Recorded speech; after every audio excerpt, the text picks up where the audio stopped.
Hello à toi, dans cette vidéo je vais te parler de mes 5 plus grosses erreurs lorsque je me suis lancé dans la crypto-monnaie. Bon, faut dire, il y en a eu plus, mais je me suis dit 5 c'est déjà pas mal. Je vais te parler de mes 5 plus grosses erreurs. Allez, c'est parti, go!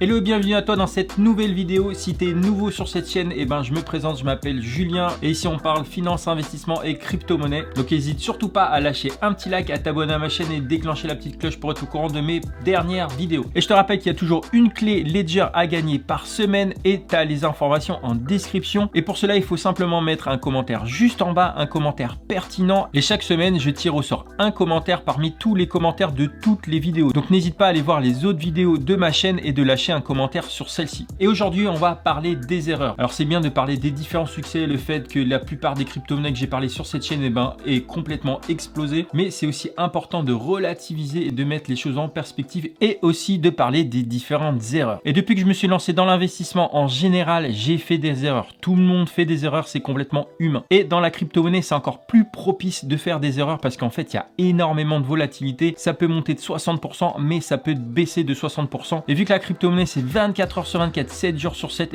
c'est beaucoup plus propice de faire des erreurs. Et pourquoi cette vidéo aussi? Tout simplement pour t'éviter que tu fasses les mêmes erreurs. Et ma première plus grosse erreur a été de me lancer tout simplement dans la crypto-monnaie en ne sachant rien de la crypto-monnaie. Il faut savoir que je me suis lancé dans la crypto-monnaie au pire des moments, au moment où en fait on était au pic de la courbe du bull run de 2018 et j'ai commencé à investir mes premiers euros dans la crypto-monnaie le 2 janvier 2018. Et cela c'était dû à quoi? Tout simplement en fait le 31 décembre 2017, j'étais avec des amis en train de boire des coups, en train de faire la fête et on parlait beaucoup crypto-monnaie. Il y avait des copains et des amis qui avaient investi dans la crypto-monnaie et en fait je me suis dit tiens, ça c'est peut-être le bon plan. Et donc le 2 janvier, c'est-à-dire à peu près 2 jours après le nouvel an, donc j'avais peut-être encore quelques grammes d'alcool dans le sang, c'est là où j'ai commencé à investir. Et je me suis dit tiens, en fait tous mes potes parlaient de gains faramineux sur la crypto-monnaie. Ouais, parce qu'en fait ils ont investi au bon moment et moi j'allais investir au pire des moments, c'est-à-dire tout en haut de la courbe. Et à cette époque-là, je me dis tiens, la crypto-monnaie ça va être un long fleuve tranquille et ça va pas arrêter de prendre des pourcentages au fur et à mesure des mois. Et c'est seulement quand le cours était en train de chuter que je me suis éduqué sur le truc et que j'ai appris des semaines et même des mois plus tard qu'en fait il y avait un cycle. Et j'en parlais déjà dans mes vidéos, il y a un cycle de 4 ans où en fait le Bitcoin monte de façon parabolique et après se crash. Et d'ailleurs, je t'ai fait une vidéo là-dessus sur le Bitcoin va se crasher, je t'invite à aller la voir si t'es pas au courant de ce cycle qui se déroule à peu près tous les 4 ans et qui est corrélé au halving. Et ma plus grosse erreur a été d'investir dans la crypto-monnaie sans m'être éduqué sur le projet dans lequel j'ai investi et sans m'être éduqué sur la crypto-monnaie en général. Donc si toi tu veux te lancer dans la crypto-monnaie, surtout éduque-toi, va voir toutes mes vidéos, va voir les vidéos également sur YouTube, lis beaucoup d'articles sur les projets et sur la crypto-monnaie dans laquelle tu veux investir avant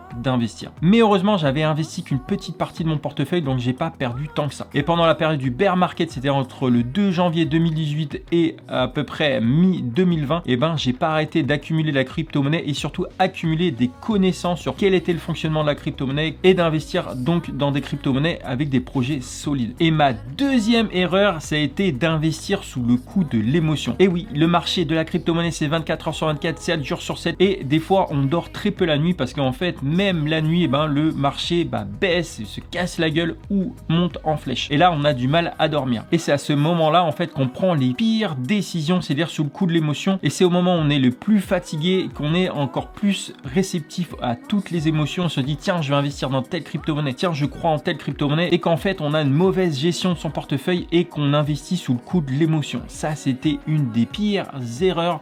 C'est qu'à un moment un copain va te dire tiens, investis dans telle crypto-monnaie. Je suis ok, allez, je passe à l'action directe. Alors c'est vrai que je suis quelqu'un qui passe énormément à l'action de façon très rapide et à chaque fois que je me dis ça, je pense à Roger Federer qui se laisse toujours un laps de 24 heures avant de prendre une grande décision dans sa vie. Et donc je me dis chaque décision que je prends dans ma vie, je vais me laisser un laps de 24 heures. Et donc à chaque fois que je vais investir dans une crypto-monnaie, je me laisse un laps minimum d'une journée avant d'investir dedans. Et donc durant cette journée, je m'éduque sur le projet, sur quel est l'objectif et ça permet d'investir de façon beaucoup plus raisonnée et de pas réagir aux émotions. Et ma troisième plus grosse erreur, ça a été d'investir dans les crypto-monnaies qui faisaient le buzz. Et je peux te dire que des monnaies qui font le buzz, il y en a plein. Donc à partir du moment où un ami, un copain m'envoie un message en me disant tiens, t'as vu telle crypto-monnaie, il y a un super projet, regarde, elle a pris 80%. Et c'est à ce moment-là qu'il qu'il faut pas être FOMO. Tu te rappelles, FOMO, c'est Fear of Missing Out, c'est la peur de rater le train. Et quand on voit une monnaie faire une courbe parabolique, et ben on se dit tiens, je vais monter dans le train, mais c'est déjà trop tard parce que la correction, elle est juste derrière, elle est à la sortie du tunnel. Et maintenant que j'ai une chaîne YouTube, moi je reçois beaucoup plus de messages privés comme ça en disant tiens, tu connais tel coin, tiens, tu te connais tel crypto, tiens, tu connais tel projet. Et je sais qu'à partir du moment où on me pose cette question, et ben je sais que cette monnaie a fait 30, 40, 100, 1000%, bref, elle a complètement explosé. Et justement ça maintenant c'est le piège dans lequel je ne tombe plus, et toi aussi tu dois pas tomber dans ce piège là. C'est-à-dire que quand tu entends un buzz sur une crypto-monnaie en disant tiens, il y a telle crypto-monnaie qui va exploser, c'est que déjà ça se trouve c'est un scam, donc une arnaque, et 2, c'est sûrement déjà trop tard. Non, c'est souvent au moment où on ne parle pas du tout de cette crypto-monnaie là et où tu te dis tiens, cette crypto va avoir un potentiel de dingue, et ben c'est peut-être là qu'il faut investir. Faut jamais investir dans le vert, faut toujours investir dans le rouge. Et tu remarqueras que dans le rouge en fait il n'y a jamais personne, c'est le silence radio. Moi mon nombre d'abonnés en fait il tombe et les gens se disent non mais la crypto-monnaie.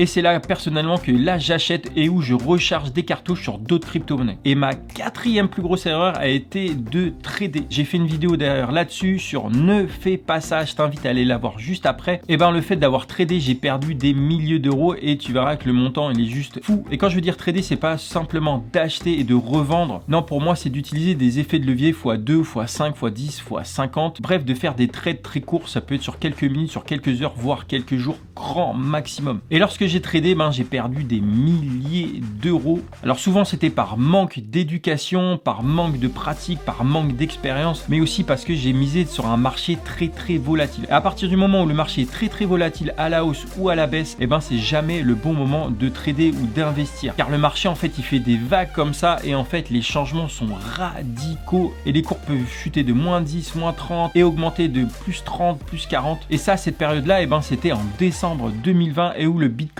a dépassé les 20 000 $. Quand il a passé les 20 000 $, c'était vraiment la folie. Il n'arrêtait pas de monter, descendre, bref. Et donc, j'étais en train de faire des shorts, j'étais en train de miser à la hausse. Et donc, par manque d'expérience, par manque de compétences et sous le coup de l'émotion, et ben, ça faisait un melting pot, ça faisait un cocktail juste de dingue. Et donc, ça, c'était une grosse erreur. Et maintenant, je fais une technique très chiante, mais hyper efficace de faire du hodl. C'est-à-dire d'acheter de la crypto-monnaie et de la garder sur du moyen, voire du très long terme. Car finalement, de vouloir anticiper le marché, de vouloir vendre vraiment au plus haut et de racheter au plus bas, ça n'a jamais été la bonne stratégie. Et peut-être que tu te dis ça, pouvoir revendre au plus haut et racheter au plus bas, mais c'est très rarement le cas. Et donc finalement, le fait de hodler, c'est-à-dire de garder ta crypto-monnaie et de la revendre dans quelques mois ou dans quelques années, et ben c'est la meilleure stratégie. Et ma 5e plus grosse erreur, ça a été de ne pas anticiper, de ne pas sécuriser mes investissements. Et là, tu te dis, mais qu'est-ce que ça veut dire? Et ben tout simplement, ça a été de ne pas sécuriser mes différents comptes ou mes différents portefeuilles. Car oui, quand tu crées un compte sur Binance ou crypto.com, et ben tu as un mot de passe, mais il faut le sécuriser avec un 2FA. Et le 2FA, c'est le Two-Factor Authentication, donc en gros l'authentification à 2 facteurs, et ça tu peux le faire via Google Authentificator, mais en gros il faut sécuriser ta plateforme un maximum contre le hack, parce que si tu mets un mot de passe tout basique, et ben tu vas te faire hacker. Mais outre cela, il faut anticiper aussi la perte par exemple de ton téléphone portable. Si tu perds ton téléphone portable, si tu te le fais voler, et ben en fait tu perds toutes tes données, tu perds toutes tes crypto-monnaies. Donc la crypto-monnaie c'est bien parce que c'est décentralisé, mais par contre si tu perds ton téléphone ou si tu te le fais voler, et ben là tu vas pas avoir ton banquier parce qu'il n'y a pas de banquier et le seul banquier c'est toi. Et si tu n'as pas sécurisé ton portefeuille, ton téléphone et tes différents comptes, et ben tu pourras t'en prendre qu'à toi-même. Et donc souvent sur un portefeuille type Ledger, ou si tu vas sur un Trust Wallet, ou si tu crées un compte sur MetaMask, et ben on te donne des phrases de sécurité au cas où tu te fais voler et au cas où tu perds ton téléphone. Et ces phrases de sécurité, il faut que tu les notes précieusement sur un bout de papier et que tu le places, je sais pas, dans un coffre-fort, tu le places à la banque, et surtout ne pas faire de photos de ces phrases là parce que c'est le meilleur moyen de se faire hacker. Et en gros, il faut que tu sécurises ces phrases-là et que tu les notes précieusement sur un bout de papier et que tu les mettes,